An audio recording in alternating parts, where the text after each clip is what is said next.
আজ আমরা এই ক্লাসে মেনসুরেশনের 3D পার্টটা নিয়ে আলোচনা করব।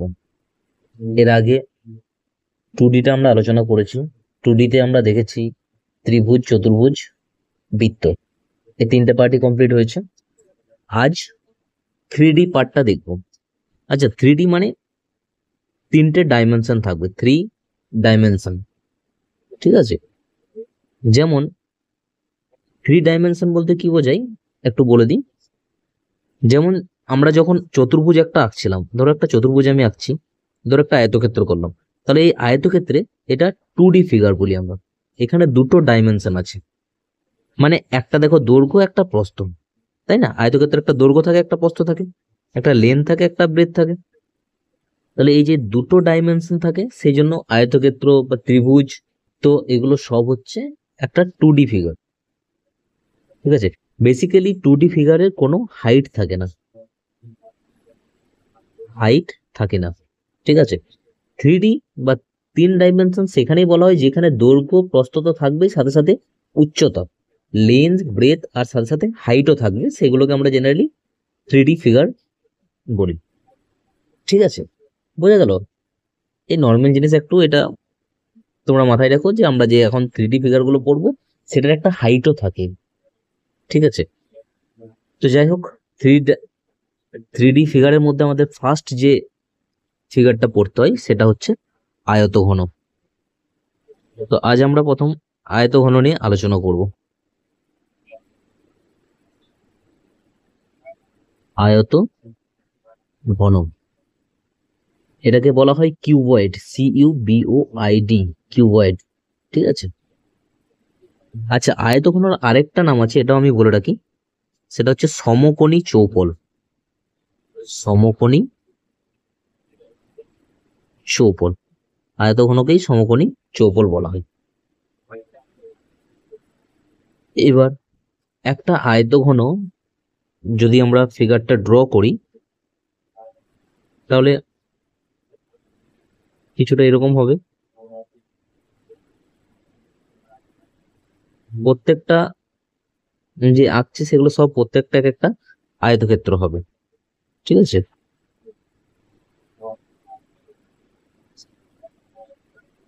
এটা ধরো একটা আয়তঘন আমি আঁকলাম। আয়তঘন বেসিক্যালি আমরা বলতে পারি কি, যেমন যদি ধরো আমরা ইটের কথা বলি, ইট, বা আমরা যে বই বলি, বই দেখতে পাচ্ছি, এইগুলো সবই হচ্ছে আয়তঘন এই শেপেরই। ঠিক আছে, তো দেখো, মনে রাখবে একটা আয়তঘনে বা একটা সমকোণী চৌপলে কটা শীর্ষবিন্দু পাবো। দেখো দেখো, গুনে নাও। শীর্ষবিন্দু মানে কোনগুলো? এই একটা, দুটো, তিনটে, চারটা, পাঁচটা, ছটা, সাতটা, আটটা। তাহলে শীর্ষবিন্দুর সংখ্যা যদি বলা হয় আমাকে একটা আয়তঘনে, তাহলে আমি কটা বলবো? 8টি। ঠিক আছে, এবার ধরো বলা হলো যে একটা আয়তঘনে বাহু সংখ্যা কটা। তো দেখো, বাহু যদি বলি, কটা বাহু আছে টোটাল? দেখো, একটা, দুটো, তিনটে, চারটা, পাঁচটা, ছটা, সাতটা, আটটা, নটা, দশটা, এগারোটা, বারোটা। তাহলে বাহু বা সাইড কটা আছে? 12টি। ঠিক আছে, এইবার আরেকটা জিনিস মনে রাখো, তল। তল কটা? তল বলতে কি, এই জায়গাগুলো হচ্ছে তল। যেমন এই ওপরে একটা একটা তল, ওই দেখো সাইডের এই জায়গাটা, সাইডের এই পোর্শনটা, এই পোর্শনটা, ওই দিকের দেওয়ালটা একটা হবে, এই সামনের দিকে দেওয়ালটা একটা হবে, এই নিচেরটা একটা হবে, ওই পেছনের দেওয়ালটা একটা হবে, আর এই ওপরের দেওয়ালটা একটা হবে। বেসিক্যালি তল বলতে তুমি এইভাবে মনে রাখতে পারো যে, যেমন তোমাকে আয়তঘনের আমি এক্সাম্পল বললাম যে ইট, বই, এগুলো সব আয়তঘন শেপের হয়। বা তুমি যে বাড়িতে বসে আছো, বাড়িটা, বাড়ির যে রুমটা, ঠিক আছে, রুমটা, বাড়ি বলবো না, যে রুমটা, পুরো বাড়িটা আবার ভাবো না, ঘর বা রুম, সেটা হচ্ছে আয়তঘন শেপের। তাহলে তল হচ্ছে, তুমি রুমের যে দেওয়ালগুলো দেখছো, সেগুলোকেই বলা হয় একটা তল, এগুলোকেই বলা হয় কি তল। তাহলে কটা তল আছে? তাহলে তুমি যদি একটা রুমটাকে দেখো, তাহলে দেখো তুমি চারপাশে চারটা দেওয়াল দেখতে পাবে, আর এই ওপর দিকে একটা ছাদটা, আর নিচে দিকে ফ্লোরটা, মেঝেটা। তাহলে টোটাল কটা হলো? চারটা দেওয়াল, ওপরে ছাদ, নিচে মেঝে। তাহলে টোটাল তল বা দেওয়াল কটা? ছটি। তল এগুলোকেই বলা হয়। মানে দেওয়াল আমি তোমাকে এই কনসেপ্টে বললাম, যদি তুমি ঘর হিসাবে সেটাকে, মানে আয়তঘন ফিগারটা, ঘরটা তো একটা আমাদের আয়তঘন ফিগারের মধ্যেই পড়ছে, তাই না? ঘরও এরকমই হয়। তাহলে আমি যদি ঘর দেখি, তাহলে ঘরের যে চারটা দেওয়াল আর ওপরের ছাদ আর নিচে মেঝে হচ্ছে, এইগুলোকেই বলা হয় তল। ঠিক আছে, তো এটা দেওয়াল লিখছি না, তলই বলা হয়, এগুলোকে মনে রাখো। আমি ঘরের রেসপেক্টে বললে দেওয়ালগুলোর কথা আমি বলতে পারি, যে চারদিকে চারটা দেওয়াল, উপরে ছাদ, নিচে মেঝে, এইগুলোকেই বলা হয় তল। ঠিক আছে, তাহলে কটা হবে টোটাল? ছটা। আচ্ছা, এবার আরেকটা জিনিস মনে রাখবে, কর্ণ। কর্ণ কটা থাকে? দেখো, একটা আয়তঘন কর্ণ বলতে, কোনো তোমাদের ধরো ছাদের যে কোনো একটা কোণ থেকে, ছাদের তো উপরে এরকম চারটা কোণ দেখতে পাবে তুমি, তাই না? উপরে এই চারটা কোণ দেখতে পাবে, একটা, দুটো, তিনটে, চারটা। তো যে কোনো একটা কোণ থেকে তার অপোজিট দিকে যে নিচের অপোজিটের কোণটা যদি আমরা যোগ করি, তাহলে যে লাইনটা পাই সেটাকে বলা হয় কর্ণ। বুঝতে পারছো? ছাদের ওপরের একটা কৌণিক বিন্দু থেকে অপোজিট দিকে নিচের কৌণিক বিন্দু যোগ করলে যে লাইনটা পাই সেটা হচ্ছে কর্ণ। তাহলে এরকম কর্ণ কটা হবে? কর্ণ হবে চারটি। কারণ এই বিন্দু থেকে যেমন জয়েন করলাম, সেরকম এই বিন্দু থেকে আবার আমি এইখান থেকে এই দিকটা জয়েন করতে পারি, বিপরীত দিকের নিচের। আবার এইখান থেকে এই বিপরীত দিকের নিচের ওই কোণটা জয়েন করতে পারি, আর এইখান থেকে আমি এই কোণটা জয়েন করতে পারি। ঠিক আছে, তো বিপরীত দিকের নিচের কোণটা জয়েন করলে যে লাইনটা পাবো সেটাকে বলা হয় কি? কর্ণ। কর্ণ হয় কটা? চারটে, মাথায় রাখবে। ঠিক আছে, কর্ণ হবে চারটে। তাহলে এই কয়েকটা ডাটা, যে একটা আয়তঘনে কটা কি থাকে, শীর্ষবিন্দু থাকে 8টি, বাহু থাকে 12টি, তল থাকে 6টি, আর কর্ণ থাকে 4টি। এটা হচ্ছে বেসিক জিনিস, তোমরা মনে রাখবে। এইবার এর কিছু ফর্মুলা আমাদেরকে মনে রাখতে হবে। প্রথম, দেখো, একটা আয়তঘনের একটা দৈর্ঘ্য আছে, একটা প্রস্থ আছে, আর একটা উচ্চতা আছে। তিনটেই থাকে আমি বলেছি। ধরো দৈর্ঘ্যকে আমি লেন্থ এল লিখলাম, প্রস্থকে বি লিখলাম, আর উচ্চতাকে হাইট এইচ লিখলাম। ঠিক আছে, তাহলে এর যেটা প্রথম ফর্মুলা আমরা দেখব, সেটা হচ্ছে সমগ্র তলের ক্ষেত্রফল। সমগ্র তলের ক্ষেত্রফল। দেখো কথাটার মধ্যেখানে কি আছে? সমগ্র মানে সব, তলের মানে কি? তলগুলোর ক্ষেত্রফল বার করতে হবে। আচ্ছা, এবার বলো, এই যে আয়তঘন আমি করলাম, আয়তঘনের এক একটি তল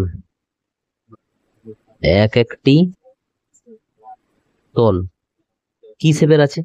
দেখো, তুমি যে কোনো একটা তলের কথা যদি ভাবো, যদি এই তলটার কথা ভাবো, দেখো এই তলটা কি শেপ? এটা 2D র মধ্যে এটা কি শেপ? এটা তো হচ্ছে আয়তক্ষেত্র। তুমি যে তলটার ভাববে, তুমি যদি পেছনে এটা ভাবো, এটাও একটা কি? আয়তক্ষেত্র। তুমি যদি ওপরের তলটার কথা ভাবো, এই যে এটা, এটাও কি একটা আয়তক্ষেত্র? তাহলে এক একটা তল কি হয়? সবগুলোই হয় আয়তক্ষেত্র, তাই না? এবার আয়তক্ষেত্র যদি হয়, তার ক্ষেত্রফল আমরা জানি কি? দৈর্ঘ্য ইন্টু প্রস্থ। তাহলে আমরা যদি এই তলটার কথা বলি, এই সামনের ফেসটা, আচ্ছা আমি এটা ইংরেজিটা বলে দিই, তলকে বলা হয় কি? ফেস। ঠিক আছে, এটা কিন্তু মাথায় রাখবে। কর্ণকে বলা হয় ডায়াগোনাল। ডায়াগোনাল। বাহু তো জানো, সাইড। ঠিক আছে, আর শীর্ষবিন্দুকে বলা হয় ভার্টিসেস, বা তুমি কর্নারও কিন্তু বলতে পারো, কোণ। ঠিক আছে, কর্নার। তো হ্যাঁ, যেটা বলছিলাম, যে তাহলে আয়তক্ষেত্রের ক্ষেত্রফল কি হয়? দৈর্ঘ্য ইন্টু প্রস্থ। সমগ্র তলের ক্ষেত্রফল মানে 6টা তলের ক্ষেত্রফল, তাই না?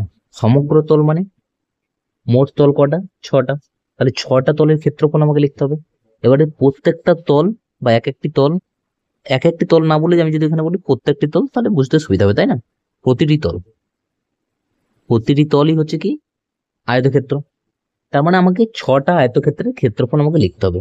তাহলে দেখো তো, এই যদি সামনের ফেসটা, এই যে সামনে সামনে যেটা দেখতে পাচ্ছি আমরা একদম, এটা যদি ক্ষেত্রফল বলি তাহলে কি হবে? দৈর্ঘ্য। আর এটা কি লিখেছি? এটা এটা এটা উপর দিকটা আমরা এইচ ধরেছি, তাই না? এই দিকটা এল, এই দিকটা এইচ ধরেছি। তাহলে এর ক্ষেত্রফল কত হবে? এল ইন্টু এইচ, তাই না? দৈর্ঘ্য আর উচ্চতা আছে এখানে, দৈর্ঘ্য ইন্টু উচ্চতাই হবে, তাহলে এল ইন্টু এইচ হবে এর ক্ষেত্রফল। সিমিলারলি পেছনেরটাও সেম, এটা এল, এটা এইচ, তাহলে দুটো এল এইচ পাবো, তাই না? সামনের দেওয়াল পেছনের দেওয়াল। আবার যদি এই পাশের দেওয়ালটার কথা বলবো, এইটা এইটা এইটা, দেখো এই দিকটা আমি বি ধরেছি, তাই না? এটা বি ধরেছি, আর এটা কি আছে? এটা তো এইচ, তাহলে এর ক্ষেত্রফলটা হবে বি ইন্টু এইচ। দেখো এইটা যা হবে, আবার এই দিকেরটাও সেম হবে। এটা যদি বি ধরি তাহলে এটাও বি, তাই না? এটা বি, আর এর উপর, এটা উপর এটা কি উচ্চতা, হাইট। তাহলে এই যে দেওয়ালটা, এই পাশের দেওয়ালটা, এই পাশের দেওয়ালটারও ক্ষেত্রফলটা কত হবে? বি ইন্টু এইচ, মানে এটাও আমরা কটা পাবো? দুটো পাবো। ঠিক আছে, তাহলে 4টা দেওয়াল কমপ্লিট হয়ে গেল। এবার বলবো ছাদ আর মেঝে। দেখো এইটার কথা পাবো, দেখো এইটা, এটা আমি কি বলেছি? এই দৈর্ঘ্যটা আমি কত ধরেছি? এই দৈর্ঘ্যটাই তো এল ধরেছি, তাই না? এটা যদি নিচেরটা এল হয় তাহলে এই উপরটা কত হবে? এল হবে। আর এটা কত বলো? দেখো এটা যদি বি ধরি তাহলে এটা হবে বি। তাহলে ছাদের কথাটা ভাবো, ছাদের এল একদিকটা, একদিকটা হচ্ছে বি, এল আর বি, তাহলে এল আর বি, তাহলে ক্ষেত্রফল কত হবে? L into B. কটা পাবো? ছাদেরটা পাবো, তার সাথে সাথে মেঝেরটা পাবো, নিচেরটাও তো এল ইন্টু বি, তাই না? এটা এল আর এটা বি। এই যে নিচেরটা, এটা হচ্ছে নিচের মেঝেটা, দেখো এটাও এল আর বি, এল আর বিও পাবো দুটো। তাহলে দেখো 6টা দেওয়ালেরই ক্ষেত্রফল আমরা লিখলাম। তাহলে এটাকে যদি যোগ করে দিই তাহলে এটা হয়ে যাবে সমগ্র তলের ক্ষেত্রফল। এবার দেখো এখান থেকে 2টা কমন নিয়ে নিতে পারি, তাহলে 2 into L H plus B H into, sorry, plus L B, এটাই হয়ে গেল সমগ্র তলের ক্ষেত্রফল। এটাকে যদি আমি লিখে বলি তাহলে 2 ইন্টু এলটা কি? দৈর্ঘ্য, দৈর্ঘ্য ইন্টু উচ্চতা, মানে 3বার একজন আরেকজনের সাথে গুণ হবে। প্রস্থ ইন্টু উচ্চতা প্লাস দৈর্ঘ্য ইন্টু প্রস্থ, তাই না?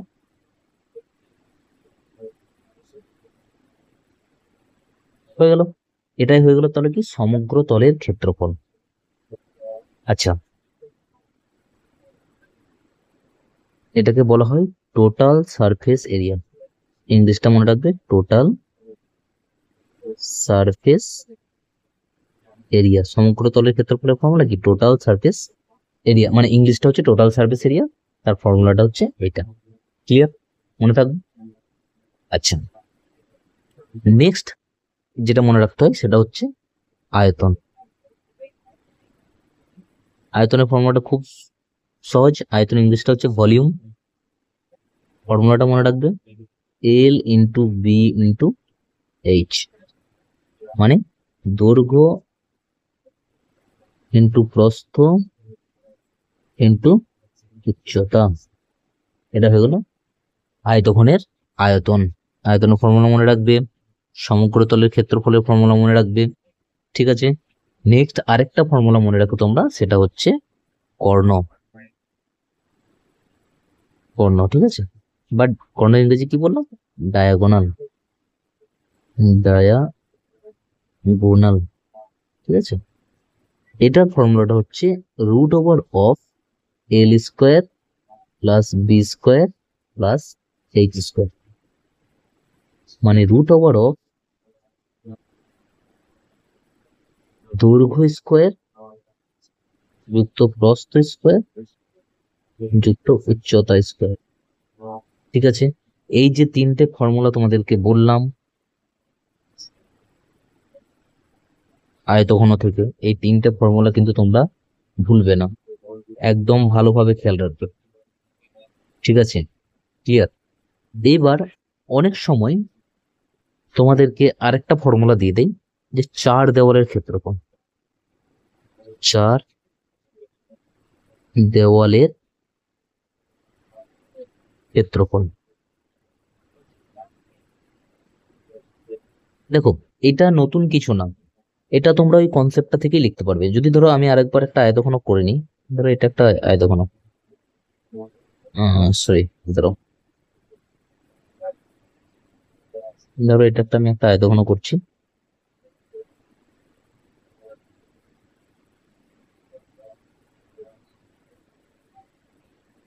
এই নাও, এটা একটা ঘর, ঘর মানেই আয়তঘনক একটা রুম।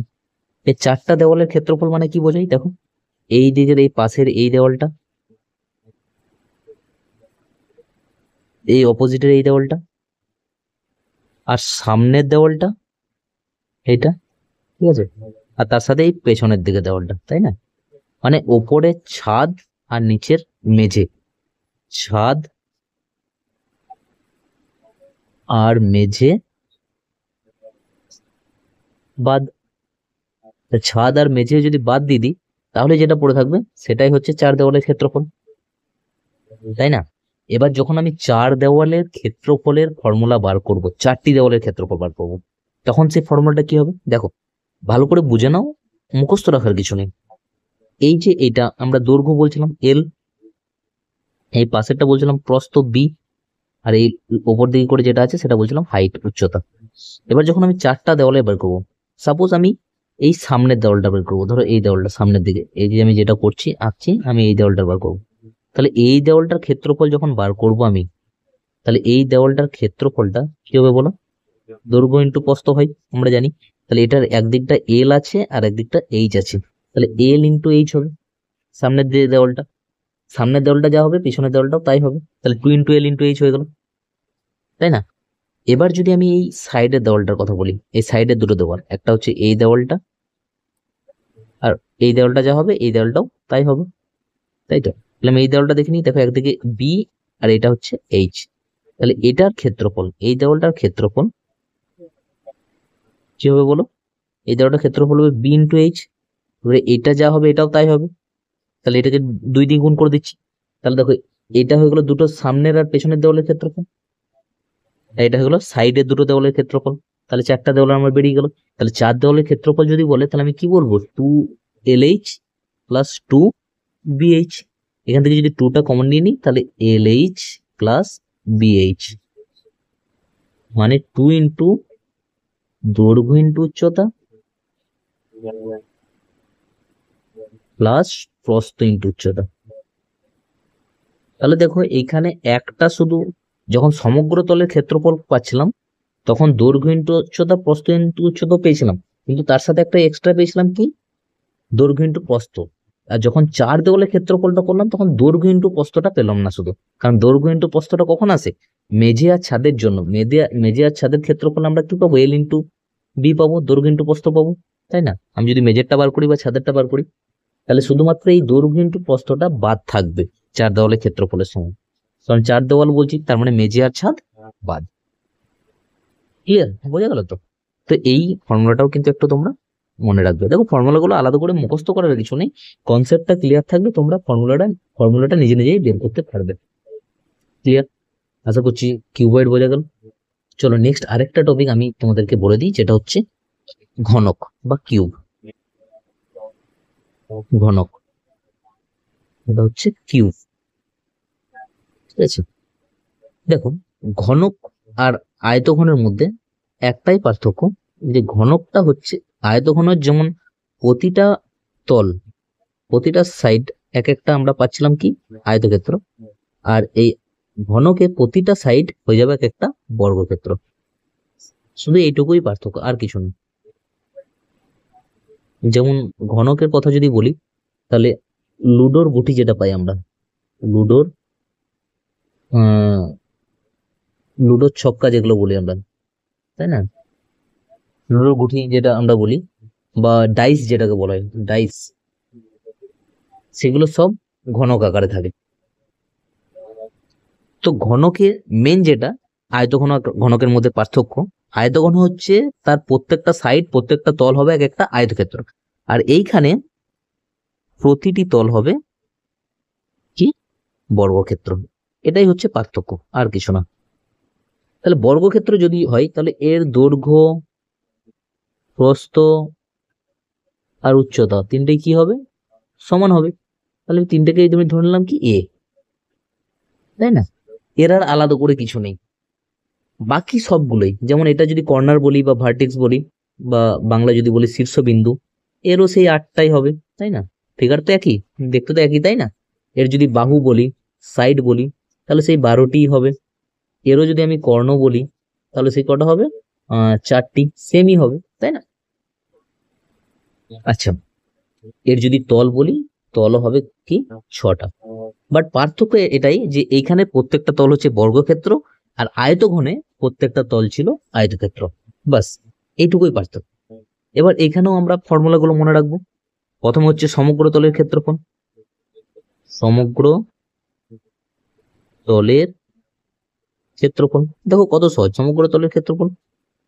এবার বলো, সমগ্র তল মানে 6টা তলেরই, এর এক একটা তল হচ্ছে, এক একটা তলের ক্ষেত্রফল যদি আমি বার করি, এক একটা তল তো কি বর্গক্ষেত্র, আর সেই বর্গক্ষেত্রের বাহু আমি কত ধরেছি, এ, আর বর্গক্ষেত্রের ক্ষেত্রফল কি হয়, এ স্কোয়ার। তাহলে এটা লিখে দিলাম একটা তলের ক্ষেত্রফল। এর প্রত্যেকটা তলই তো বর্গক্ষেত্র, বর্গক্ষেত্র মানে বাহুর দৈর্ঘ্য সমান। তাহলে 6টা তলের ক্ষেত্রফল কত হবে, 6a স্কোয়ার। সবগুলো এ স্কোয়ার করে করেই হবে, তাই না? বুঝে যাচ্ছে তো? বর্গক্ষেত্র যখন একটা তল, দেখো যদি আমি এই তলটার কথা বলি, এই সামনের সামনের দিকে দেওয়ালটার কথা বলি, তাহলে এর ক্ষেত্রফল কি হবে, এ স্কোয়ার। আমি যদি পেছনেরটা বলি, পেছনেরটাও হবে এ স্কোয়ার, ডান দিকেরটাও হবে এ স্কোয়ার, বাঁ দিকেরটাও হবে এ স্কোয়ার, ওপরটাও হবে এ স্কোয়ার, নিচেটাও হবে এ স্কোয়ার, তাই না? যেহেতু বর্গক্ষেত্র, প্রত্যেকটা বাহুর দৈর্ঘ্যই তো এ সমান, সেই জন্য 6a স্কোয়ার হয়ে গেল সমগ্র তলের ক্ষেত্রফল। ক্লিয়ার? এবার একটা আয়তন, আয়তন কি হবে বলো? আয়তন দেখো, আগেরটার ক্ষেত্রে কি করলাম, দৈর্ঘ্য ইন্টু প্রস্থ ইন্টু উচ্চতা করেছিলাম তো। তাহলে এটা দেখো, দৈর্ঘ্য যা, প্রস্থ তাই, উচ্চতাও তাই, তাহলে সেই জন্য এর আয়তন কি হয়ে যায়, এ কিউ, এ ইন্টু এ ইন্টু এ কিউ। ক্লিয়ার? আরেকটা যেটা মনে রাখতে হয় সেটা হচ্ছে কর্ণ। কর্ণ কি হয়, দেখো ওটার সময় কি করেছিলাম, রুট ওভার অফ দৈর্ঘ্য স্কোয়ার যুক্ত প্রস্থ স্কোয়ার যুক্ত উচ্চতা স্কোয়ার আয়তঘনের সময়। এটার সময় সেমই করবো, রুট ওভার অফ দৈর্ঘ্য স্কোয়ার, দৈর্ঘ্য এ, তাহলে এ স্কোয়ার, যুক্ত প্রস্থ স্কোয়ার সেটাও এ, যুক্ত উচ্চতা স্কোয়ার মানে সেটাও এ। তাহলে দেখো কটা এ পাচ্ছি, root over of 3a square. এবার দেখো এ স্কোয়ার থেকে তো এ বেরিয়ে যাবে, তাই না? √3টা ভেতরে থেকে যাবে। তাহলে এটা হয়ে গেল কর্ণের দৈর্ঘ্য। ক্লিয়ার? তো তোমরা জাস্ট এই তিনটেই মনে রাখবে এই ঘনকের ক্ষেত্রে। ঘনকের ক্ষেত্রে এই তিনটে ফর্মুলা, আর আয়তঘনের ক্ষেত্রে এই 4টা ফর্মুলা। 4 দেওয়ালের ক্ষেত্রফল, আয়তঘনের ক্ষেত্রে একটা এক্সট্রা মনে রাখতে হবে। ঘনকের ক্ষেত্রে 4 দেওয়ালের ক্ষেত্রফল সেরকম কিছু দেয় না, তো 4 দেওয়ালের ক্ষেত্রফল হলে 4a স্কোয়ার হবে। 6টা তল 6a স্কোয়ার, 4টা তল যদি বলি 4a স্কোয়ার, তো সেটা নর্মাল ব্যাপার। তোমরা এই কনসেপ্টটা ক্লিয়ার রাখো। এই টপিকের উপর কোশ্চেন আমরা নেক্সট ক্লাসে আলোচনা করব। দেখবে কত ইজি ইজি কোশ্চেন আছে, খুব সহজ কোশ্চেন, খুব সহজ টপিক এটা। ঠিক আছে, চলো আজ এই পর্যন্তই থাক, বাকি নেক্সট ক্লাসে আমরা আলোচনা করব।